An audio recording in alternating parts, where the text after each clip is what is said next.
Good morning po sa inyong lahat mga kapatid. Narito po tayo sa ating morning devotion. Grab food was for the soul, our daily dose for the nourishment of our souls.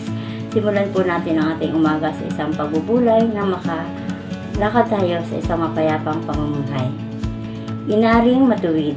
Ito po ang ating paksa sa umagang ito sa batayang talata na matatagpuan sa Roma 5:1 and 2. Yamang napawalang sala na tayo dahil sa pananalig sa ating Panginoong Hesukristo.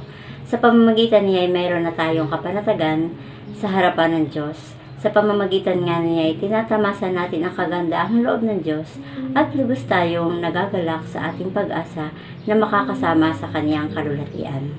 Ang Diyos po ang magpala sa mga bahagi ng Kanyang mga salita na ngayon ay ating pagbubulay-bulayan. Inaring matuwid. Sabi ng Doctrine of Justification o pag-aring matuwid na pinatatawad ng Diyos ang isang tao sa kaniyang kasalanan. Inaalis sa parusa ng kasalanan at ibinabalik sa pagiging matuwid dahil sa pananampalataya kay Kristo.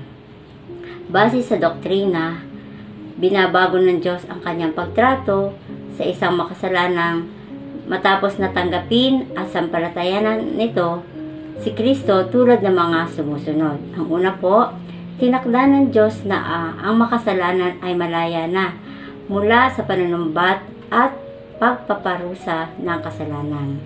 Wika po sa Roma 4:8, mapalad ang taong hindi na pagbabayarin ng Diyos sa kanyang mga kasalanan. Ang ikalawa, itinuturing ng Diyos na matuwid ang isang makasalanan dahil sa pagtanggap kay Kristong siyang umako sa kasalanan nito. Wika po sa Roma 8:3b, isinugo niya ang kanyang sariling anak sa anyo ng isang taong makasalanan upang pawiin ang kasalanan. Sa gayon, hinatulan na niya ang kasalanang umaalipin sa tao. Ikatlo, tinubos ng Diyos ang makasalanan sa pamamagitan ng lubos na pagpapatawad. Ayon po sa Roma 4:5, ngunit ang hindi nananalig sa sariling mga gawa, kundi sumasampalataya sa Diyos na nagpapawalang sala sa makasalanan, ay tinuturing na matuwid ng Diyos dahil sa kaniyang pananampalataya. At ikaapat, dahil sa pananampalataya kay Kristo, ibinabalik ng Diyos ang isang makasalanan sa isang magandang kalagayan o kaugnayan sa Kanya. Wika po sa Roma 5:11, at hindi lamang iyan, tayo'y nagagalak at nagpupuri sa pamagitan ng ating Panginoong Hesukristo, sapagkat dahil sa Kanya ay tinanggap tayo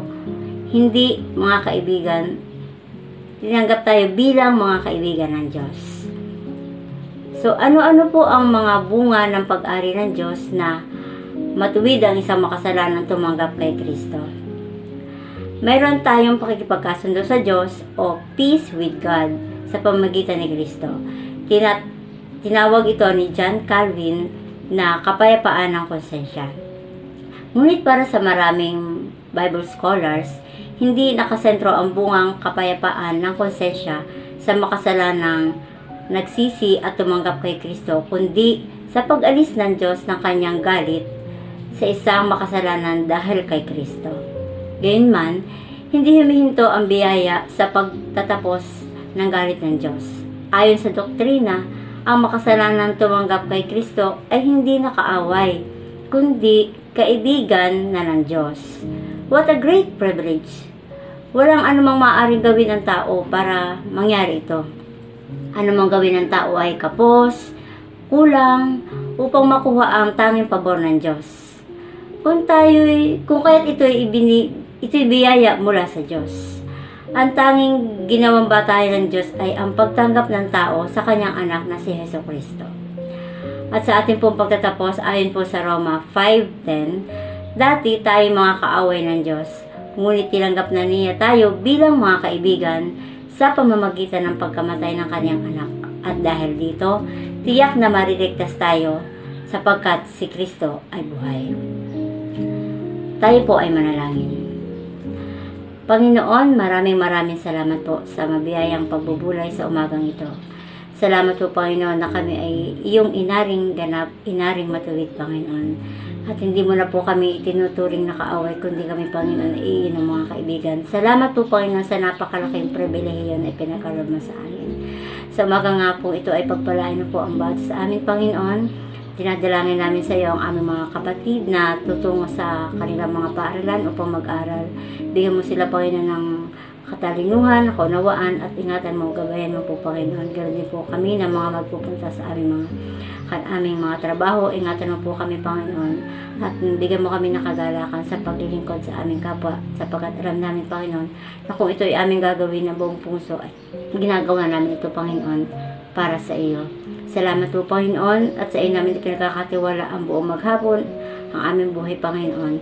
Purihin ka in Jesus' mighty name. Amen. Maraming salamat po sa inyong pagsama sa akin sa umagang ito, sa ating pagbubulay. Isang paalala po sa ating lahat, be Christ-like in our workplace today. Maraming salamat po. Sa Diyos ang papuri. Paalam.